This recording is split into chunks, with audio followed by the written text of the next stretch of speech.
Hey all, my name is Joe and I work on old motorcycles, restore them. I'm not a trained mechanic, but I've been doing this for the last couple of years, started 2020 time frame. I've really enjoyed it. So I got a couple other people into it as well. I got a couple friends that I've restored bikes with. So I just got a new project, my 1979 Honda CBX. This is a 6-cylinder. I bought it from a guy up in Michigan and he sold it to me. It was a basket case. It did run before he took the carburetor off. The carburetor on these bikes are really tricky to work with because there are 6 of them. So I'm going to do an analysis of the bike and then I'll have videos posted of different projects that I'm doing on the bike. I got to get the tank and the seat off. They're both not mounted. I'm just going to pull them off and then we can take a look at it.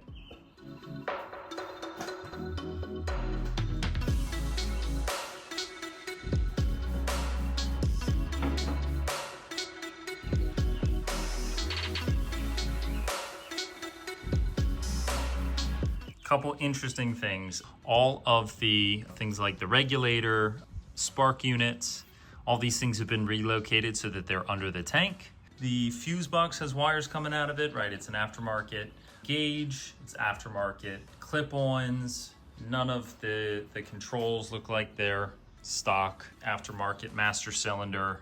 We need to do some cleaning up of the coils here. They've got some pretty aggressive tires on there. And then if we go down to where the battery and all the connections are, they've actually cleaned this up, which is nice. A lot of people like to do this if they're doing their cafe racer style. I think these were painted black. These were typically a silver aluminum. It does have a new Delcovic exhaust. Looks like the brake was painted. You can tell that the engine has been dropped out and then just sort of hastily put back in, right? You can see this oil line here, right? This oil line runs to the front. Where the oil cooler is, this line is actually pinched between the engine and the frame here. It looks like they're missing a nut. What's also interesting is they got a little creative and they used a belt to hold the battery in. I didn't get a battery with the bike. I'm probably gonna go with a smaller battery. It'd be nice to mount it somewhere like up under the seat. Once we figure that out, you can see that they painted the rear shocks. It looks like the rear brake is still stock. It looks like stock cabling, stock swing arm. The wheels are painted, but they do look pretty good. I'm not sure if it's powder coated or paint. It actually does feel powder coated, so that's really nice, powder coat. So that's difficult to scratch and usually stays nice for a while. You can tell, right, some of these bolts have not been screwed all the way back in. I know a lot of these bolts are different sizes, so this one probably goes over on this side.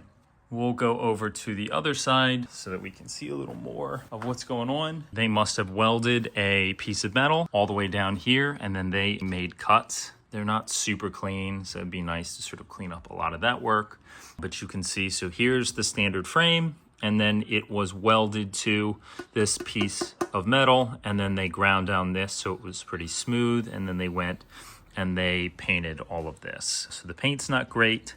And then you can see here they screwed turn signals directly into both sides of the frame. I'm pretty sure these stock ones are supposed to hang off the back. And then there is this real small fender and then it's an aftermarket brake light as well. So as we go around, this is aftermarket. The shift lever is currently disconnected. Don't know if it's actually broken or not. Front sprocket doesn't have a screw in it, so I'm gonna have to see if any of the parts we got has that. This is a aftermarket ignition, right? I know on a lot of the Hondas, like the CB750, right? This is the other one of the other bikes I worked on. The ignition is up top like this. So we've got choke under here. I can't remember if that's where it's supposed to be. We've got turn signals that are mounted here. I'm pretty sure that's not stock location. All these coils are not actually secured. Hopefully I've got bolts for those. We are missing one of these rubber grommets on the other side. This is where the tank connects in. Moving around to the front. So you've got the stock oil cooler up front. These are aftermarket steel brake lines. I think the stock ones are usually black. Looks like OEM brakes and rotors. Looks like stock shocks. It's an aftermarket headlight. The exhaust could be cleaned up a bit, so it may just be dirty. And then we'll have to go through and probably need to check each one of these wires. So definitely have a bunch of work to do on this, but I think it should be a fun project. So we got a bunch of parts with the CBX. So we have the carburetor. This is a 6-bank that goes on it. Looking at it, it looks like there is a bunch of gunk on these jets. I think the guy I bought it from said he sent them out to a shop to actually do the work. They don't look good. Looks like they're pretty cruddy, so they probably didn't send it through like an ultrasonic cleaner or anything like that. I've got a little one over there that I can use, so I'll do that. Difficult thing is we'll have to break apart these carbs, which takes a considerable amount of time, and then we'll probably want to go through and replace all the gaskets on each one of the fuel lines here. We may want to replace these jets. Hopefully there's nothing broken on these.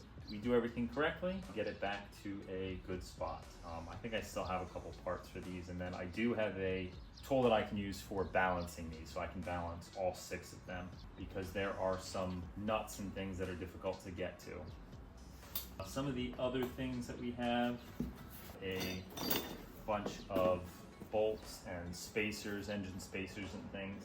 I'm not even positive if all of this is to the bike, and we'll have to see. We have, looks like another triple tree. This goes on the top of the forks.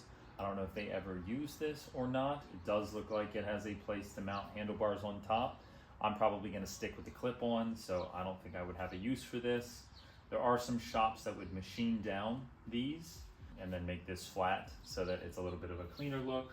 We've got this stock, looks like airbox that goes to the CBX. I'm probably not going to use this. On the last CBX I did, it came with, it was like pod filters, but they were 3 K&N that went over pairs of the intakes. So I'll probably see if I can find a couple of those again. The original fender, this probably doesn't fit on because it looks like the wheels are a little bit taller and the bike leans over a lot on the kickstand.